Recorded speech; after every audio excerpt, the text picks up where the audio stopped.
everybody, and welcome to episode 9 of Pebble People. Today, we're talking to Dan Rosenberg from LinkyThinks.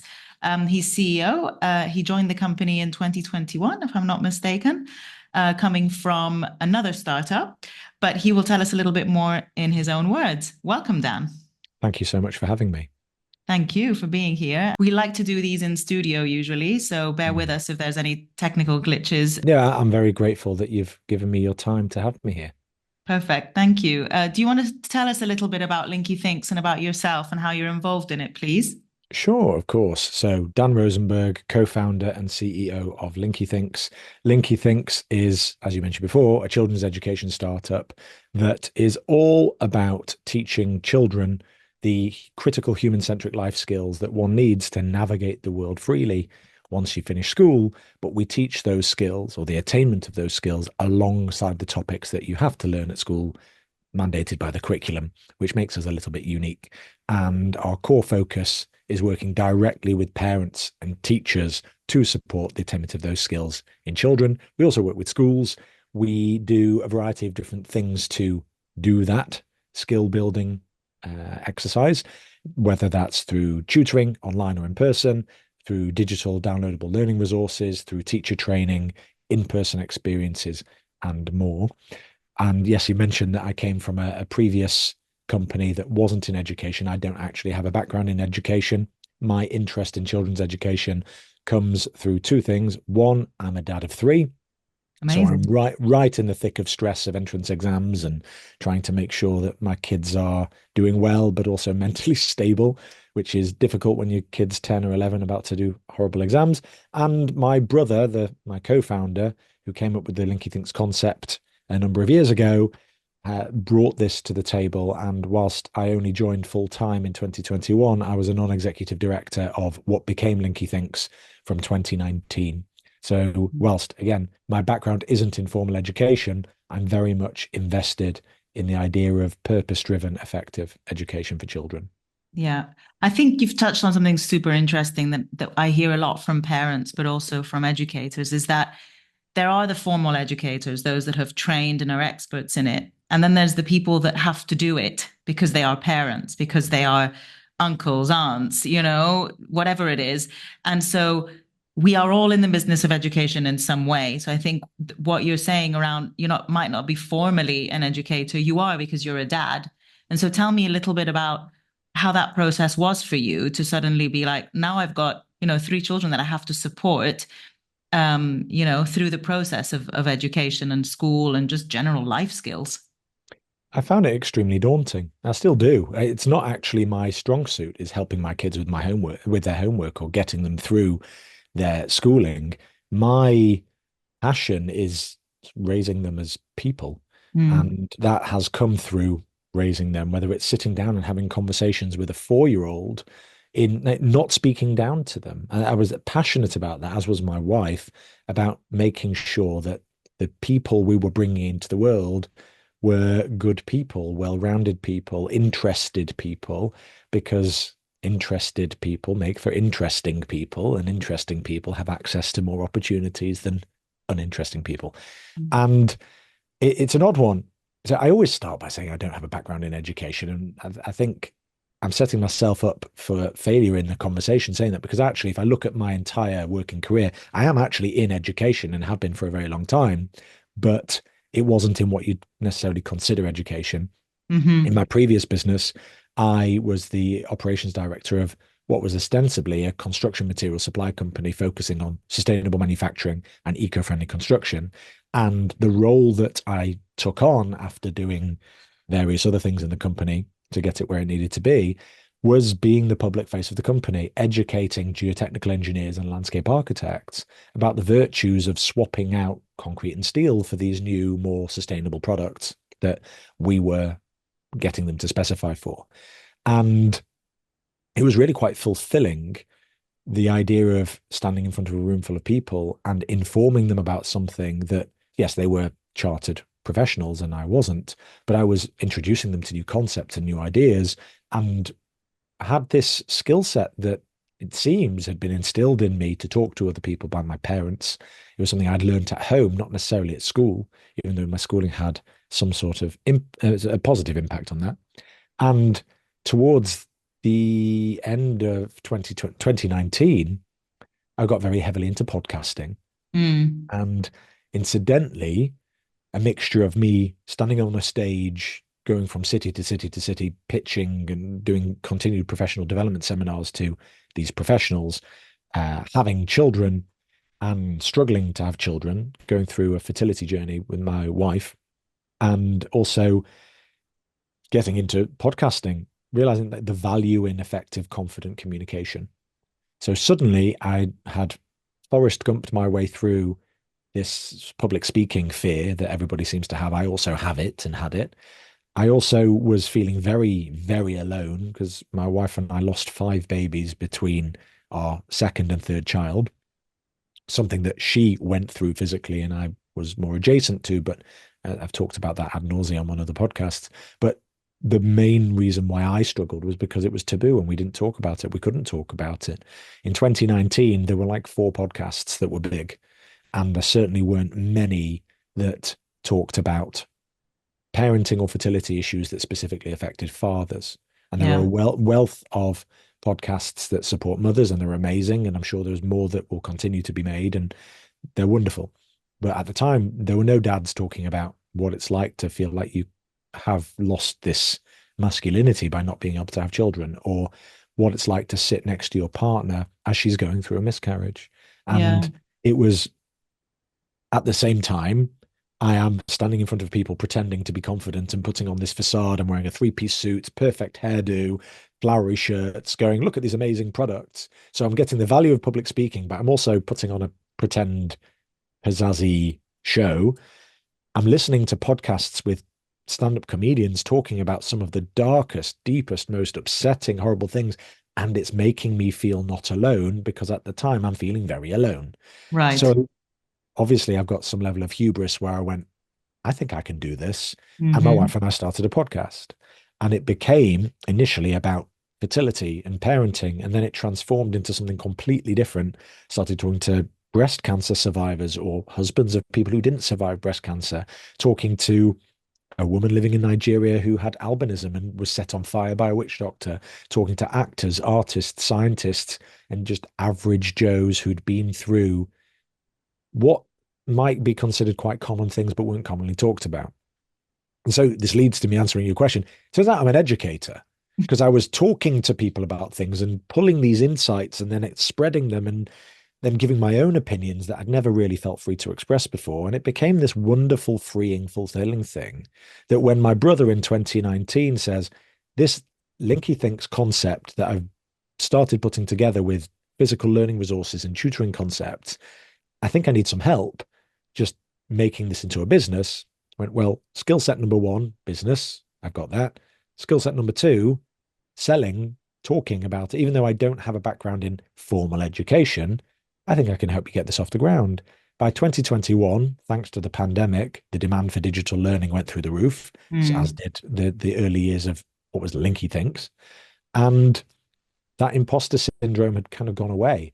Because, yeah, okay, I might Amazing. not be a formal educator, but all I do all day, every day is solve problems and educate people, even if it's about normal everyday stuff. Yeah. And it, 3 years later, has been the perfect fit. I no longer have to wear the 3-piece suits or the formal, expensive haircuts. I get to be more of me. And I think our approach is incredibly engaging because of that, because we're not putting on a show. We're just trying to figure out a way to give people those skills that we somehow have found that allowed us to navigate the world beyond school. Amazing. Thank you for that. And yeah, that sounds like a journey of ups and downs. And as they say, it's not the destination, right, that you're looking for, but it's more the journey. And so I'm glad that you've managed to find, um, sort of a good fit after all that up and down. And maybe we'll hear your podcast come up again. I think I'd really enjoy it.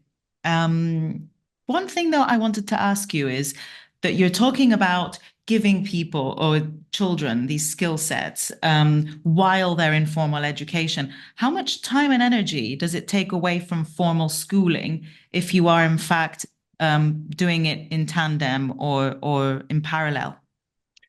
I think that's a main concern when speaking to teachers and schools. Is it a Mm, distraction? And the most underserved, underpaid, overworked people in our modern society are primary or elementary school teachers. yeah. And I think that's what we encountered when we first came up with the concept a few years ago.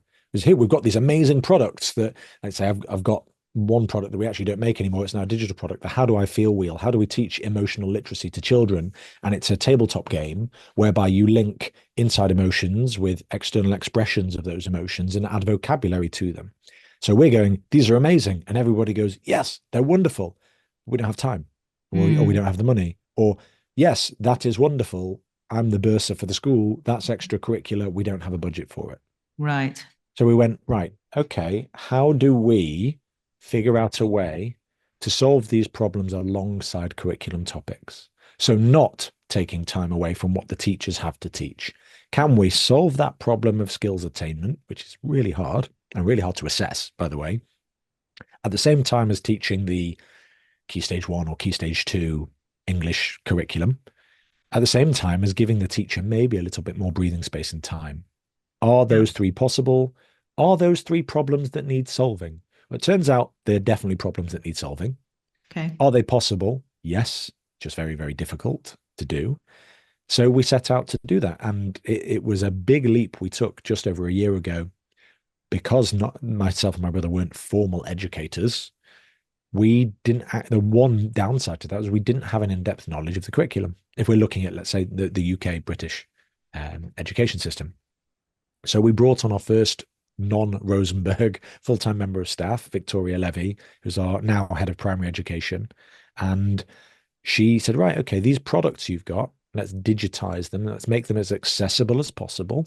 And let's make sure that they're curriculum aligned. Let's make sure that we distinguish between different year groups or age groups and different challenge levels. Let's make them as adaptive as possible because adaptability is what's needed in the classroom. You can't have a cure-all, or you can't, if you have a resource that, say, teaches comprehension text as part of the 11 plus curriculum, what if there's different reading abilities in the class? You need to have something that offers the same solution to different levels or different abilities or different ages of child.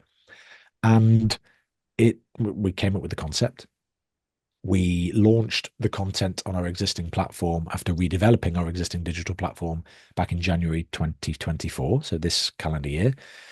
And it was a very flawed platform, but the content was what we thought was really, really good. And we got immediate feedback, positive and negative. Positive, educational, pedagogical, this is wonderful. Negative, it's not as the colors for printers don't work as well, or there needs to be more to do with zones of regulation for children with special educational needs. Yeah. So we adapt and adapt and adapt.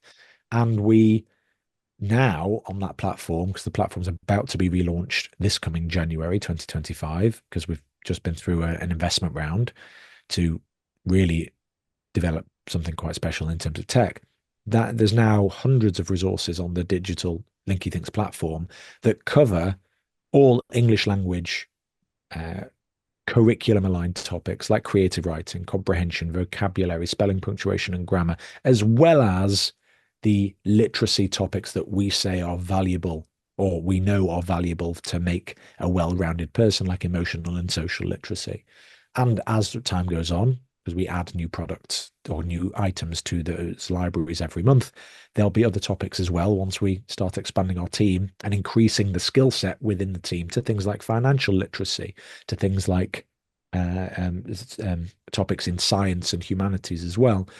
The main overarching idea being that if we're trying to spit children out into the world in the best possible sense of the phrase Yeah. as fully literate people, well, what is a fully literate person?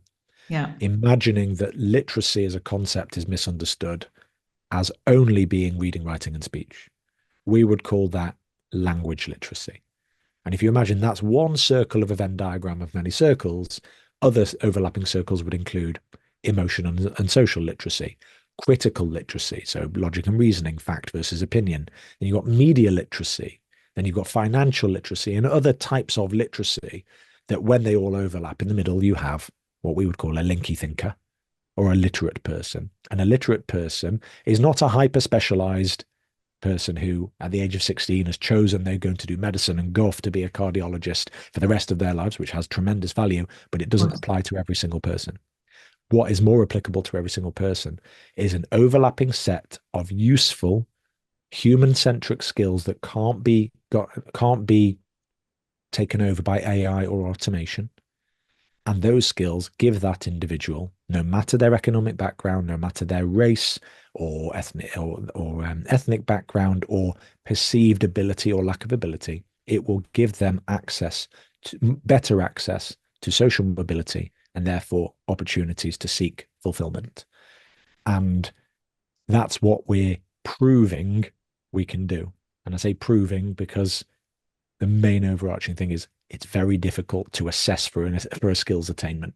Because as soon as you start applying standardized testing, like you do with all types of education, you lose the flavor and the nuance of learning a skill because it's not black and white. And so why would you bring in testing to see whether what is the context of bringing in testing for this sort of skill set that you're describing? Do you want to see if it's working? Is it a metrics thing? So that's one thing. You have to prove efficacy. How do Yeah. you prove efficacy? It might well be anecdotal. So you have X number of teachers say that using LinkyThinks emotional literacy comprehension downloadables increased this class's or this individual pupil's understanding of critical thinking, right?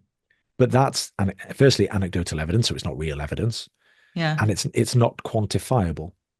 So we're in the process of working with a number of different universities to figure out a quantifiable way of assessing it, because if you can't prove efficacy, then it's just really nice that you've got it.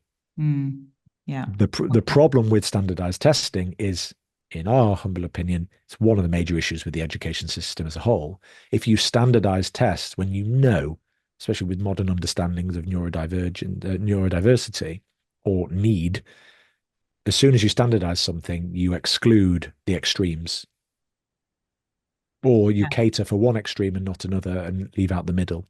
So obviously there's a value in standardized testing in a way, but if you've got 100 children going for, I don't know, a university course where there are 10 places and they've all got 11 A stars or equivalent, how does that university distinguish between the 100 to find the 10 that's most appropriate for that course? They typically interview them, or they do aptitude tests. Yeah. And you can't, the only way to study for aptitude tests is to do more aptitude tests. So again, you're learning how to pass the test, not how to actually have aptitude. In an interview, well, the only way you can be good in an interview is if you know how to speak. So you know how to look someone in the eye, have appropriate body language, and know how to clearly communicate your thoughts and feelings. Something that we talk about all the time is an exam is not there to test your knowledge of a subject. An exam is there to test your ability to communicate your knowledge of a subject. Yeah. How do you test for knowledge? You can't. We're not mind readers. But if you can appropriately support children at a younger age to confidently communicate in any form, whether that's in writing, verbally, or even through artistic expression, sports, whatever, they're all forms of communication. Why is this an issue? It's because the main skills gap between the world of school and the world of work are these critical human-centric skills that ChatGPT can't take over. Right. Can't be automated. That there are some very basic skills. It seems, well, seemingly basic, because 100 years ago, you learned those skills by osmosis, being in the playground, or like being at home with your family, or by being out in the world. Now, children are growing up on screens. Right. So this is the main problem. The main problem being that children aren't attaining those skills in their real lives as much as they used to. And the attainment of those skills is going down. It's atrophying because children are spending more time doing this than they are looking people in the eye, understanding nuances of micro expressions and body language that I would argue that I learned, you learnt in real life. Now, we can't suddenly go, right, let's ban screens. What do? We give them more opportunities to learn those skills in their environments where they're being forced into learning. But you talked about taking your tool set digitally. So you've also created something that's digital.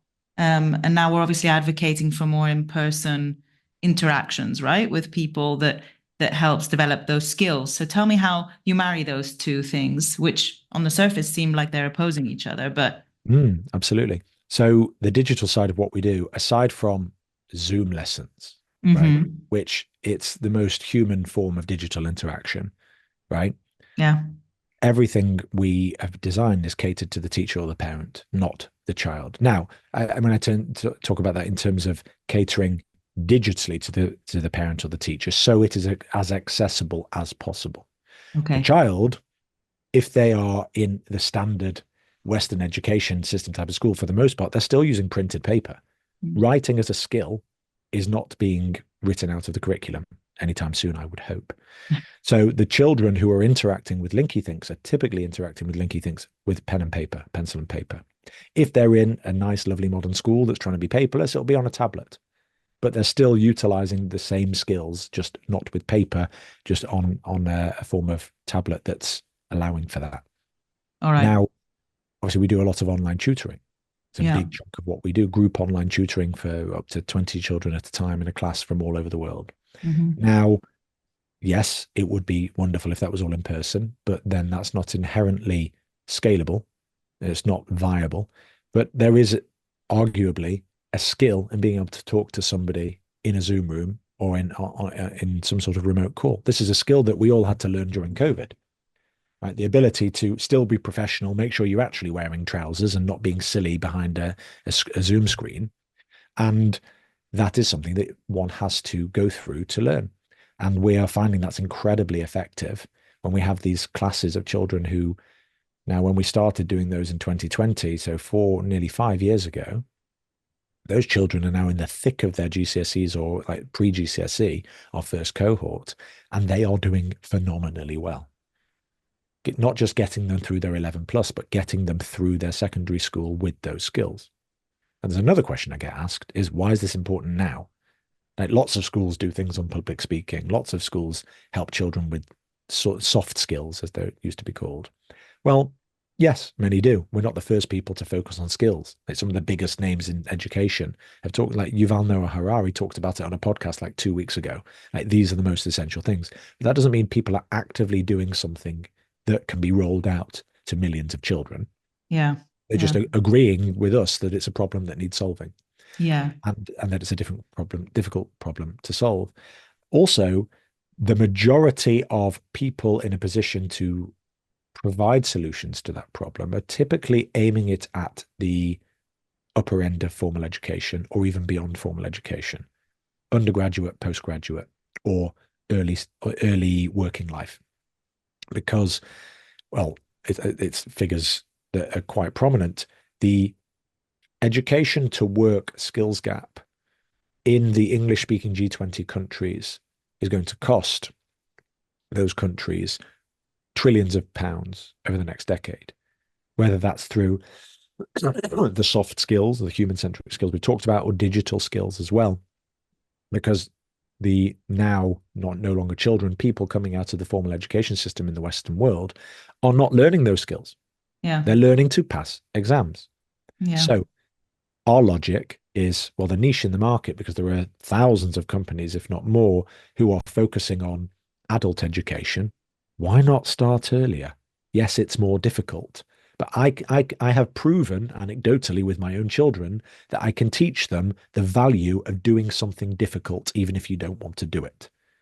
I've proven that you can teach a child the important difference between fact and opinion, or something basic in terms of how to learn and how to love learning, that you learn facts and concepts differently. So the idea of, so we do study smart classes for Key Stage 3, so kids in early secondary school, whereby we teach them how to revise. Yeah. The problem with revision is, well, the literal, if you break down the etymology of revise, it means look again. What if you're not a visual learner?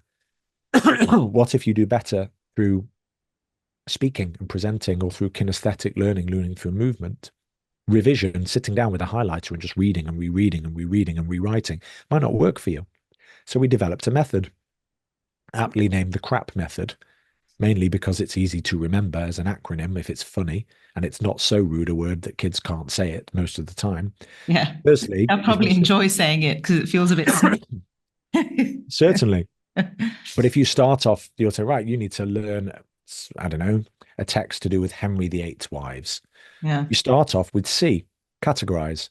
You make a list, categorize the different within this text, facts and concepts. Facts, the names of his wives, the years, the dates, the things that are absolute fact that's about memorization.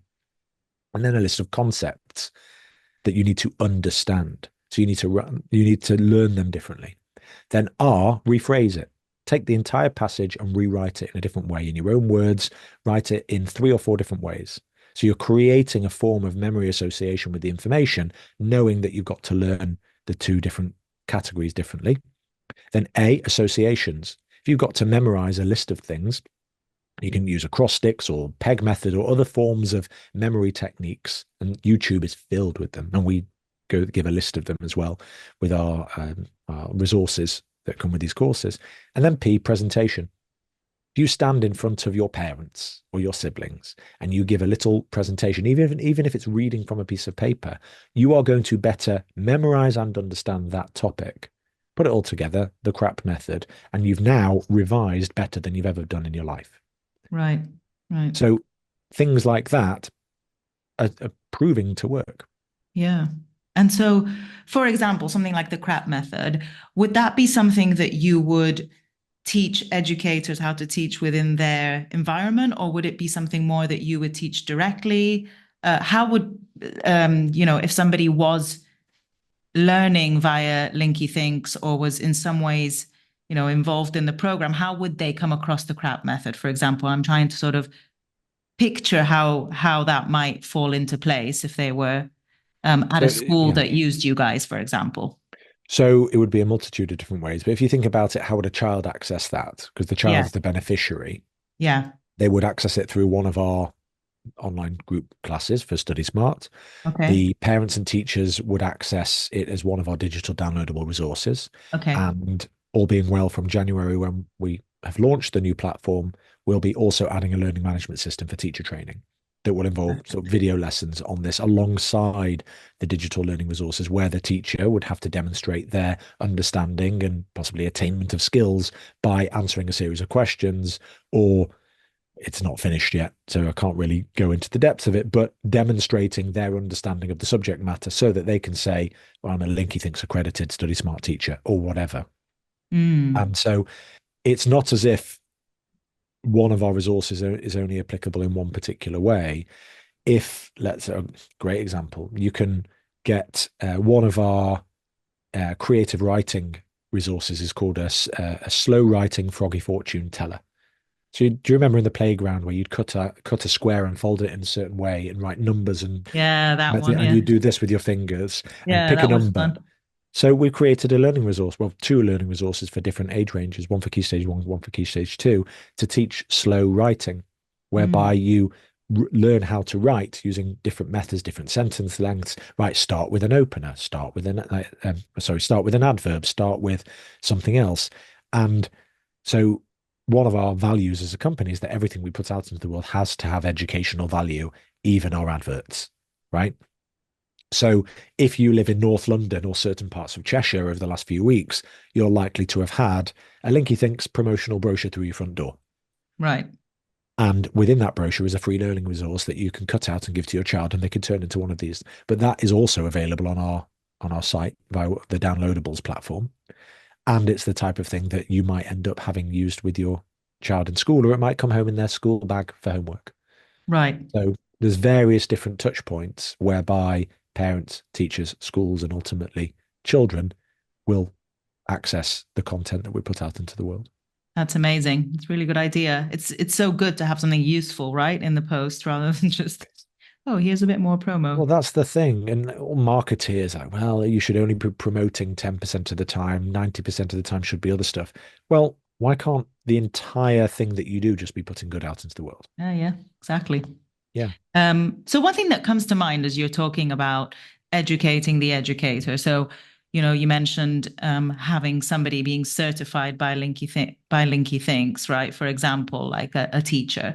Have you thought about, or are you in the process of maybe integrating some of your methodologies and education into when teachers are actually forming, so they're actually learning how to become teachers, or they are going through their own education rather than after they've finished and they're in the school? Is there any value in maybe doing it while they're training professionally? I would say there's certainly value in it. It's just there's only so many hours in the day, and so I was having a conversation and somehow ended up sitting down with the former, as in pre-general election, chair of the Parliamentary Select Committee for Educational Affairs. Yeah. And I said, well, how can I get what we do in front of you so that we're ingrained right at the top of the education system? And he went, this is lovely, but the way that things work typically is we submit a call for solutions to a problem that we've already decided is a problem or a problem we're already aware of. You Right. can't present a solution to a problem that we're not aware of or haven't prioritized. So Uh-huh. this is the sticky horribleness of politics, isn't it? Yeah. Now, then you've got people like Michael Gove, who was instrumental in the current curriculum. How do you get things in front of the Michael Gove of today? It's difficult, if not impossible. But what we are trying to do is get as much of what we do out into the world in front of people, and things happen.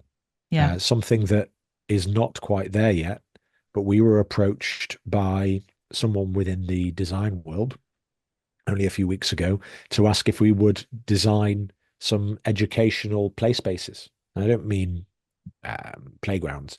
I Yeah. mean, because I used to work with landscape architects and engineers for massive schemes within national parks or cities, this company reached out and said, we have this lottery funded multi-million pound project.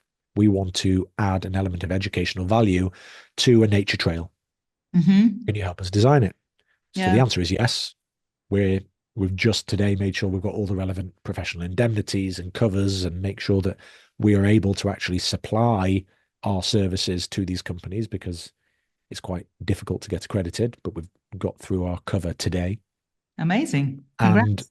that might be something that is the new wing, an additional wing of what we do. It might be a great one-off project, who knows? But like with the idea of could we get involved in teacher training and teach first and things like that, I'm Yeah. sure we could. But at this point, at sort of 20 to 3 on a Thursday in November, I haven't got a clue how I would do that right now.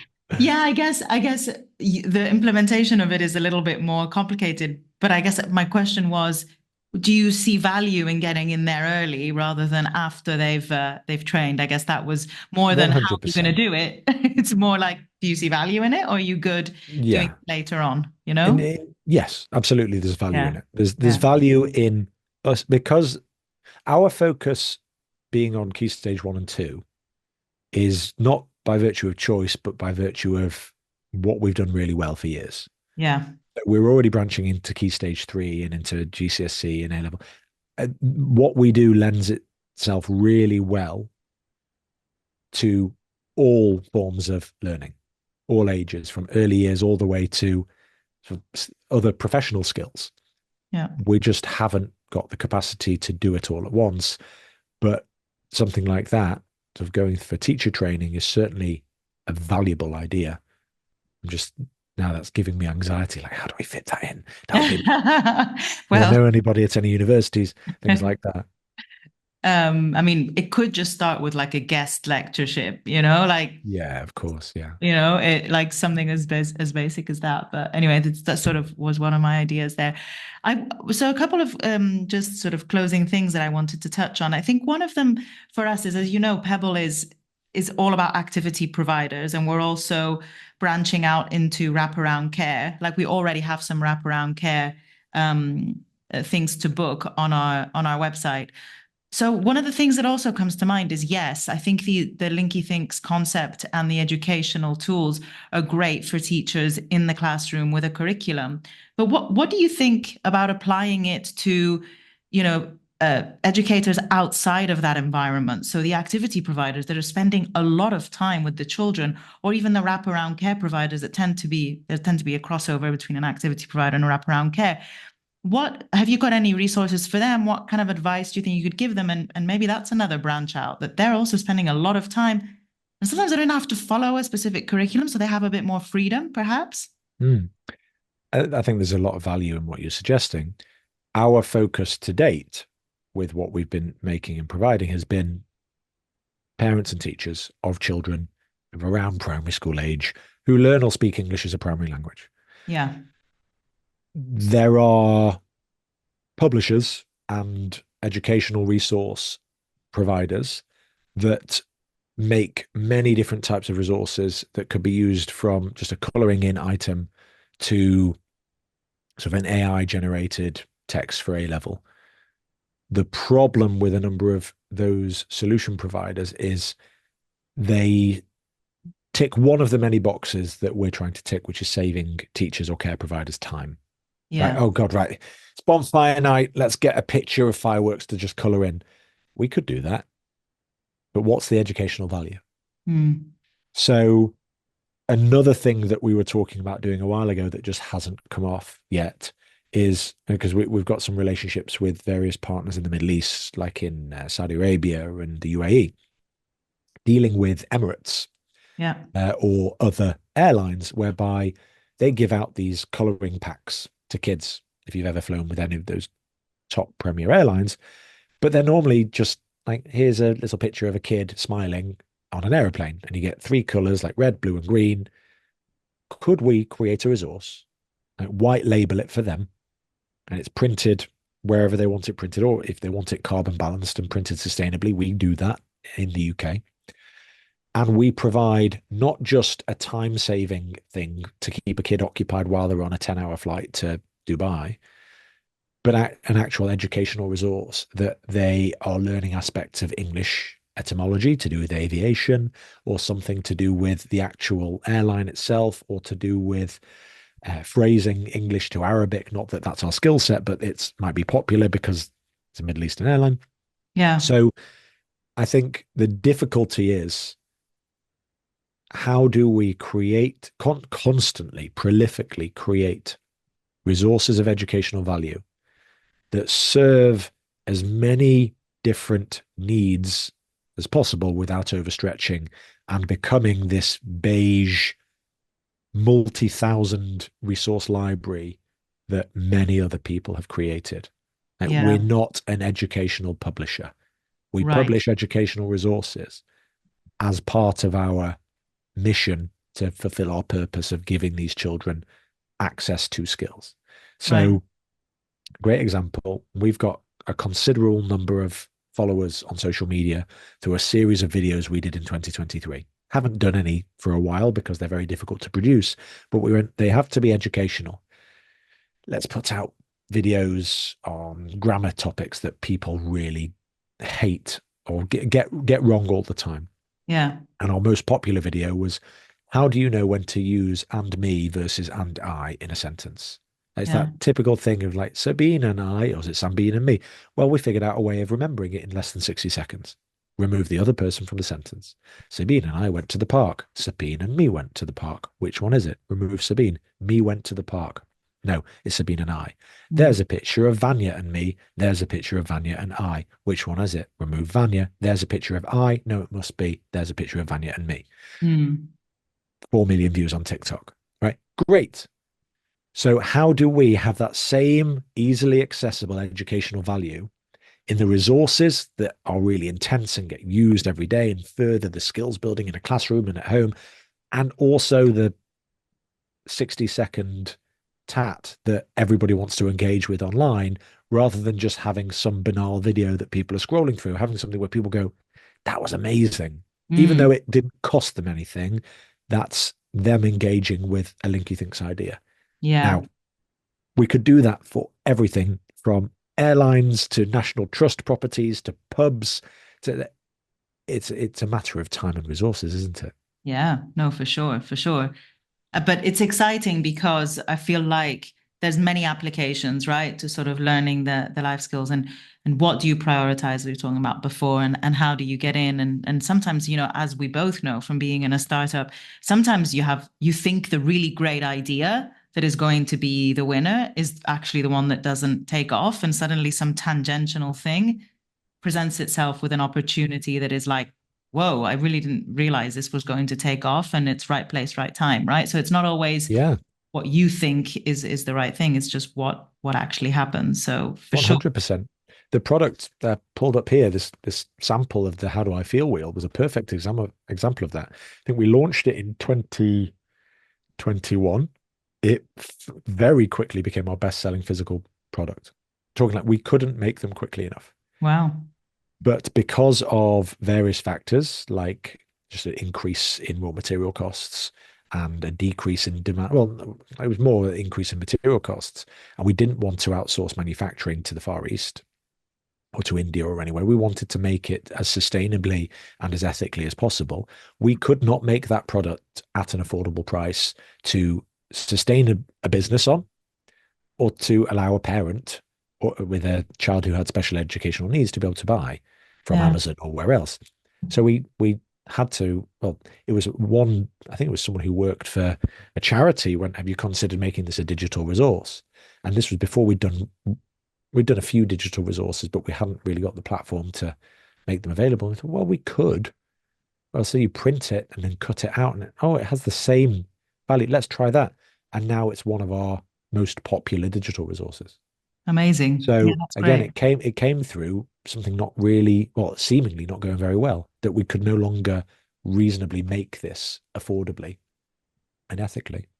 Yeah. But that's one of the most exciting things about being in the space of education that we are in, is it's very much about problem solving and teaching people how to solve problems. Yeah, no, for sure.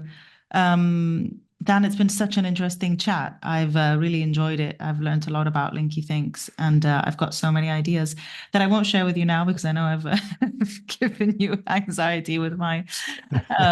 But I just wondered if you had anything else you wanted to add that we haven't touched on that you'd love to share with us today before we wrap up. No, I'm very grateful for the opportunity.